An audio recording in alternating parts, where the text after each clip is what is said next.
for it. All right, great. All right, so these players are ready. This is round 6 of 9.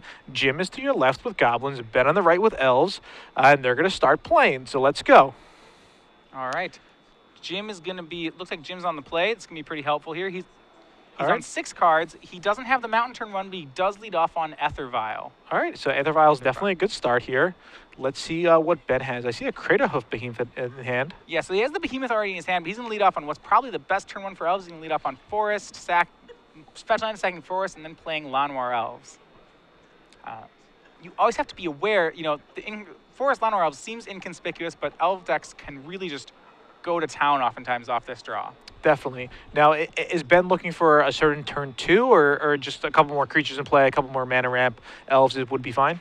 He just needs a combo piece. It depends. He can sometimes if he doesn't have the combo piece, he can just draw. He can play Elvish Visionaries and Wirewood Symbiotes with them to draw a lot of cards. I mean, ideally, he would next turn, or even the next turn, play Glimpse of Nature and start casting a bunch of Elves, Nettle Sentinels, and Heritage Druids. It is possible for him to go off turn 2. Okay, and now Jim does have his Rashad Port, so I wouldn't be surprised if he just kind of, locks down that forest while Aethervile gets more and more counters. To buy himself some time. Yeah, exactly. Jim's going to play Arid Mesa this turn, sacrifice it to get a mountain. That will turn on his Rashad Port. He put the Aethervile up to 1 this turn as well. Yeah, now Elves definitely got a really big boost with the new Legend rule change because of Gaia's Cradle. They could tap Gaia's Cradle, get 5 or 6 mana, play a new Gaia's Cradle, tap that one for 5 or 6 mana, and just, make a lot of mana. All right, it looks like he's debating between getting Plateau and Taigo. So there are some splashes in this Goblins deck. What are the different colors for? Well, basically for game 1, the only thing the green mana is really for is for the 10th Street Hooligan. If you cast 10th Street Hooligan paying green, you're able to blow up an artifact. Right. And then after board, he has the white because he has Thalia. Okay, so game 1 though, it's just red. Exactly. All right, he's going to make the play you mentioned here. He's going to go ahead and port the Forest during the upkeep. That will pretty much take all the turn 2s off the table for Ben. Okay, so now normally Elves on their good draws will win on turn 3 or turn 4. Yeah, I would say Elves is normally a turn. If you don't disrupt it, Elves is generally a turn 3 deck. Okay. But there is a lot of disruption in the format, even something as cheap as Daze, Spell Pierce, Thoughtseize, Source of Plowshare, Lightning Bolt, whatnot. Yeah, so you see here, the Llanowar Elves makes Heritage Druid, then Gaia's Cradle comes down and it makes a pair of Nettle Sentinels, which then makes Viridian Shaman blowing up the Aethervile. This is a pretty good turn. Pretty good turn. It's pretty scary here. Ben has in his hand the Wirewood Symbiote and Craterhoof Behemoth. So that Viridian Shaman untapped both Nettle Sentinels, which then retapped with them for 3 green to make Wirewood Symbiote. He has 2 green floating at the moment. But he can't do anything else, right? He can untap a creature. He could bounce. If there was another artifact in play from Jim, he could blow that one up too. He could bounce the Viridian Shaman, untapping Llanowar, making 3 recasting. There's no artifacts. There's nothing really for him to do here. Okay. So, I mean, is Jim just going to die next turn or the turn after? Well, I mean, there's the problem right now that Ben actually has 9 power worth of creatures on the battlefield. Yeah, so he doesn't even need the Craterhoof Behemoth. Probably not. I mean, it would help. It would be nice, but... Well, he'll be able to cast it. He has 6 mana off that Gaia's Cradle, and he has 3 more from the Nettle Sentinel Heritage Druid interaction. So he can cast Craterhoof next turn for the win. Okay. Well, it looks like he's untapping. I think maybe it would be some... Yeah. The only problem is that Jim does have the Rashad Port, so he could actually port the Cradle on upkeep, right? Port the Cradle on upkeep, and in that case, Ben will just have to attack. Remember, with Elves, the Nettle Sentinels will be able to untap whenever Ben wants them to because of the Wirewood Symbiote. He can just bounce an Elf and recast to untap the Nettle Sentinels that don't normally untap.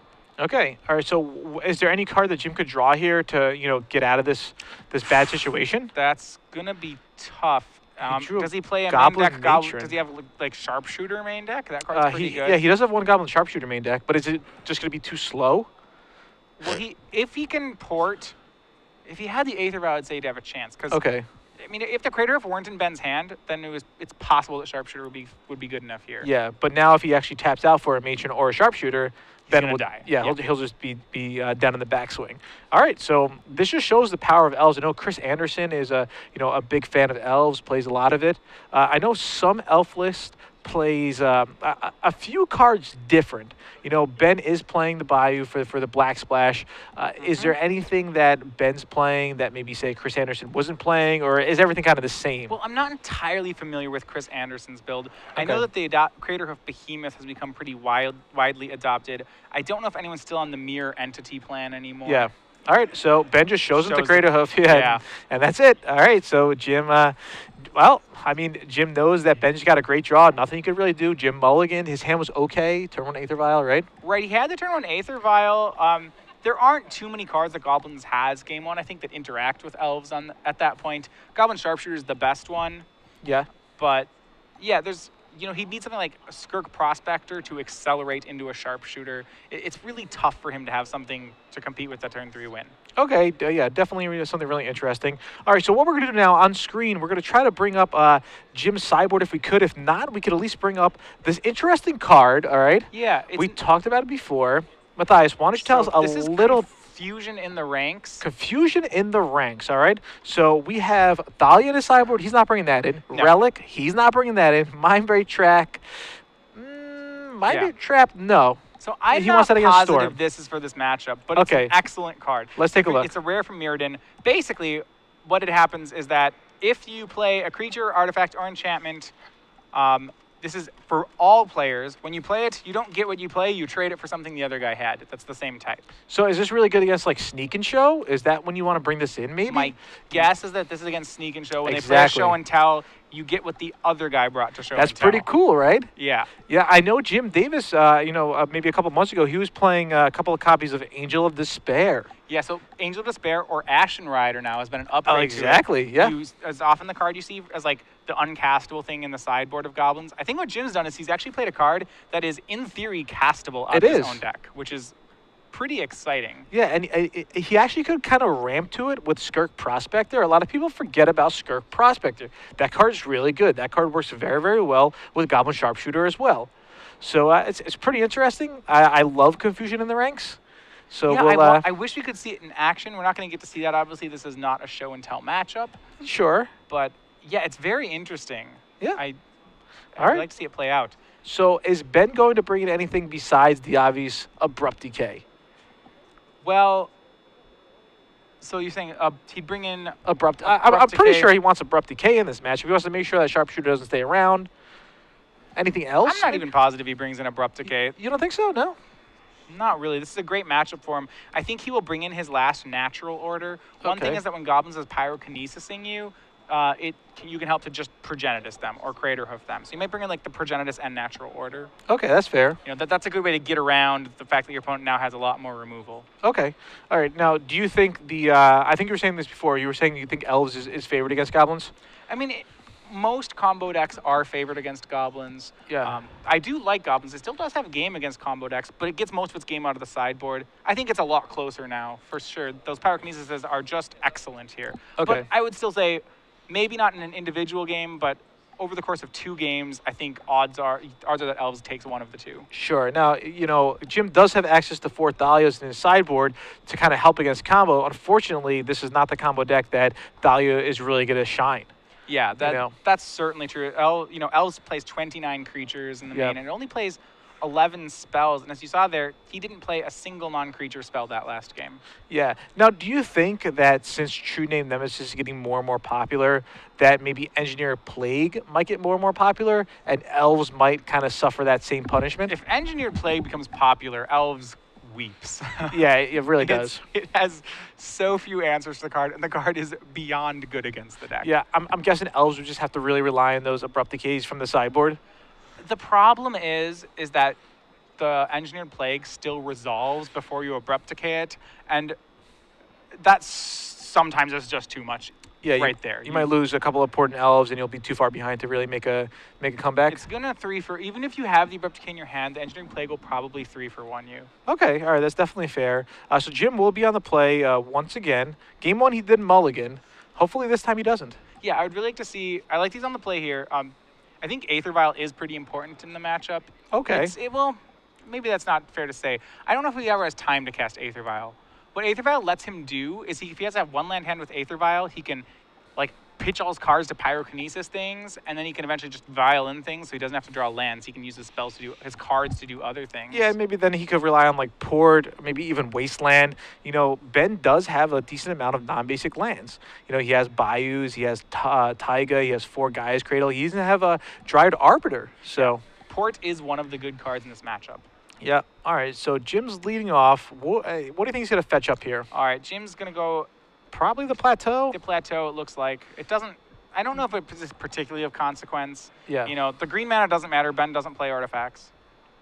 All right. So Jim's hand. I think I did see a pyrokinesis in his hand. Well, that certainly would be a good reason to keep it. I think Definitely. if you have Pyrokinesis, red card, and lands, it's almost a keep just off that. Okay. All right. So Jim's going to lead off with a Aether Vial and pass the turn. Yeah, I really like this keep of his. It looks like it has the Pyrokinesis and the Aether Vial and other things to vial into. It's got the pieces to take down an elf deck. Yeah, I think this was exactly what you were talking about before. All right, so on Ben, we lead off on Wooded Foothills.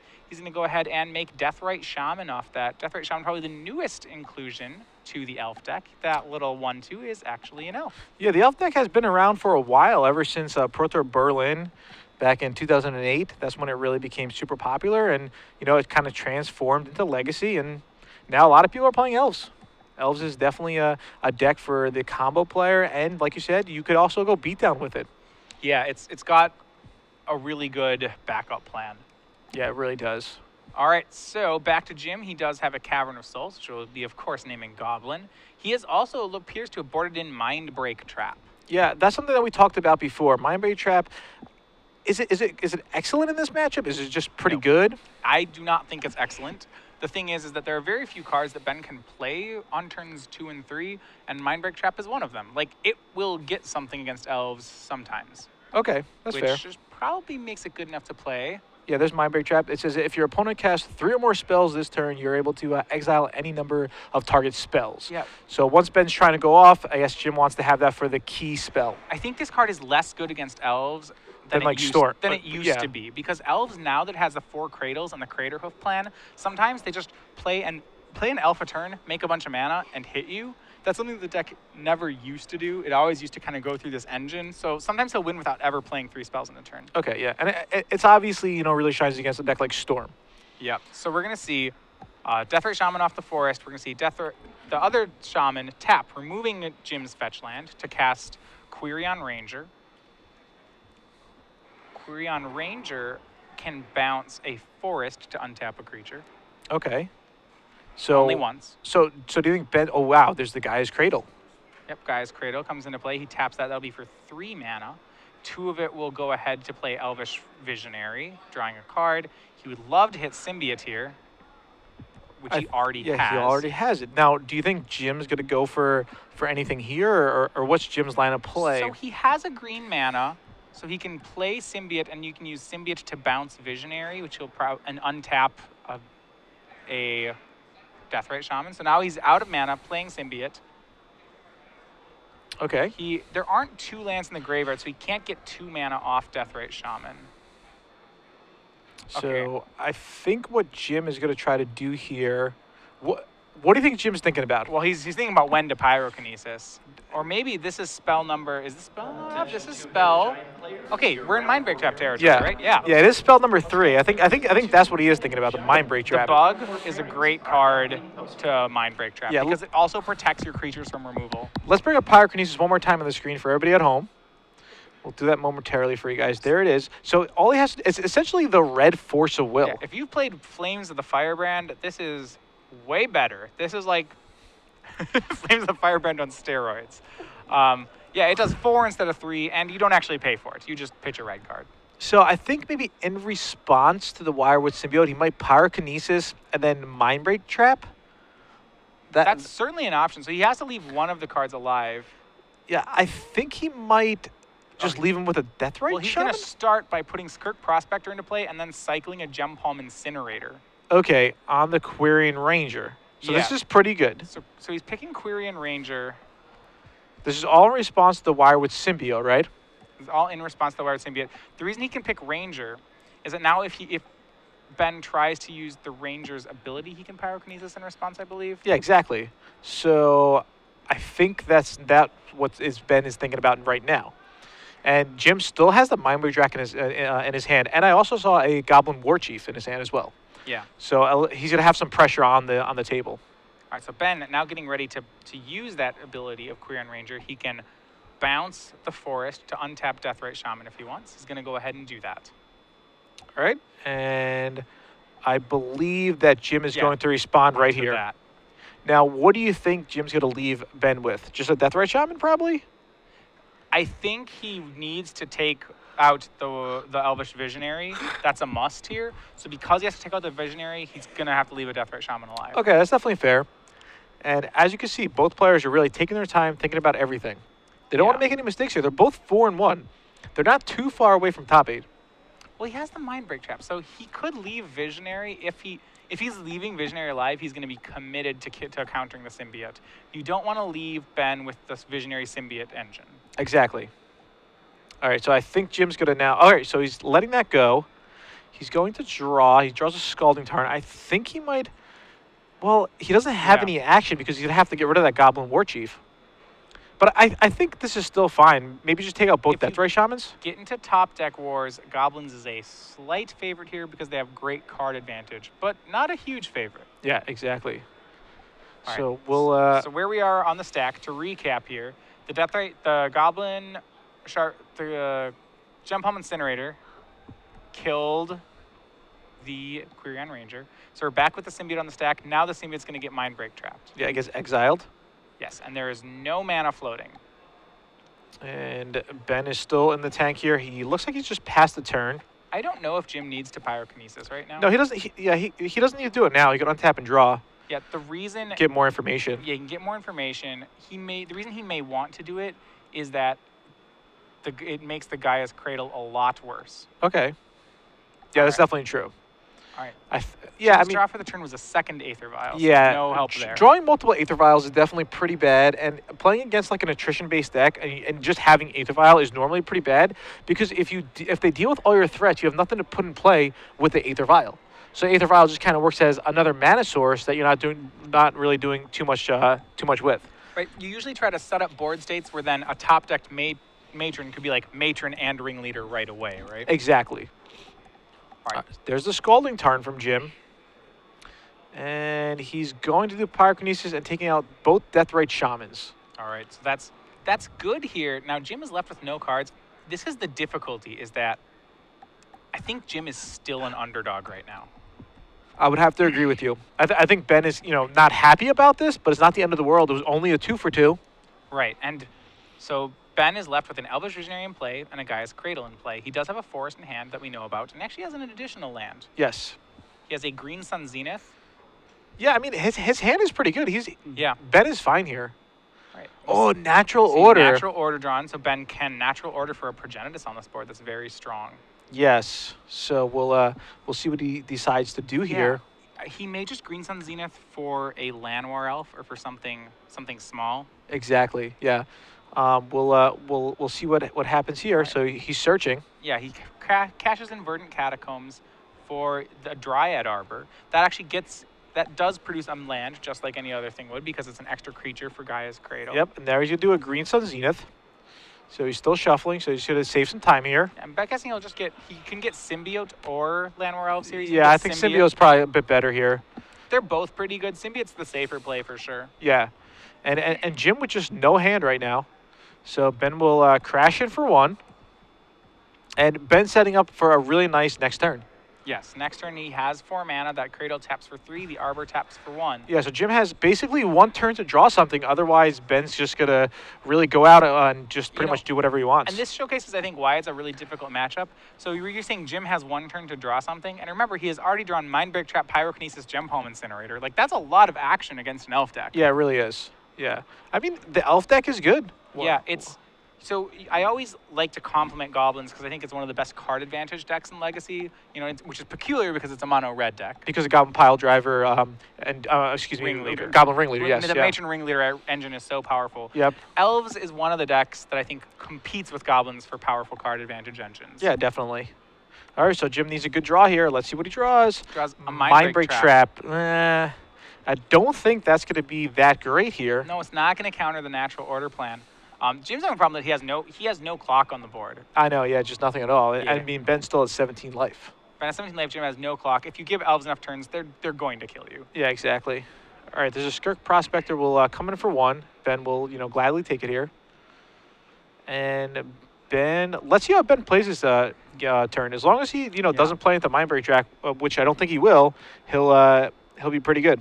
Yeah, Ben's going to start out by fetching. He's drawn a fair number of lands. Remember, Elf is one of the more land-light decks in Legacy. Oh, really? It only plays 20. Yep. And a lot of the lands are just, the sack lands. Yes, it overloads on fetch lands really hard. It does. It plays 2 Forest, 2 Dryad Arbor, a Bayou, and a Taiga. It plays 7 lands and 8 ways to fetch them. Yep, exactly. All right, so there's the Crater Hoof. It's in the natural order. And Jim has no answer, and I Hoof. think that's lethal. Yeah. That's 16. Yeah, that's way lethal. All right, so just like that, Jim's out of the tournament, and Ben moves on to 5-1. Yep. I think Jim thinks maybe, by the look at his face, is this really that bad of a matchup? It's not good. It's not good? Okay.